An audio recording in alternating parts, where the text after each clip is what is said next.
భారత్లో semi high speed రైలు train 18 గంటకు 180 కిలోమీటర్ల వేగంతో దేశంలోనే అత్యంత వేగవంతమైన రైలుగా నిలిచింది. ట్రయల్ రన్లో ఈ మేరకు ట్రైన్ 18 విజయవంతంగా ఈ వేగాన్ని అందుకుందని రైల్వే మంత్రి పీయూష్ గోయల్ ట్వీట్ చేశారు.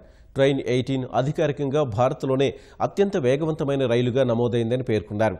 ప్రధాని నరేంద్ర మోదీ ఈ నెల 29న తన నియోజకవర్గం వారణాసిలో ఈ రైలును పచ్చజెండా ఊపి ప్రారంభించనున్నారు. ట్రైన్ 18 ఢిల్లీ స్టేషన్లో ఉదయం 6 గంటలకు బయలుదేరి మధ్యాహ్నం 2 గంటలకు వారణాసి చేరుకుంటుంది.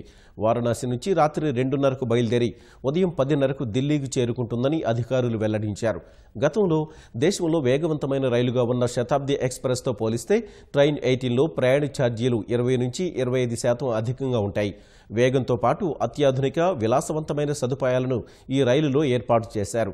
పూర్తిగా ఏసీ కోచ్లు కలిగిన ఈ రైలులో automatic doors, onboard wifi, GPS ఆధారిత సమాచార వ్యవస్థ, ఎల్ఈడీ లైటింగ్ సహా పలు సౌకర్యాలు ప్రయాణికుల సౌలభ్యం కోసం ఏర్పాటు చేశారు.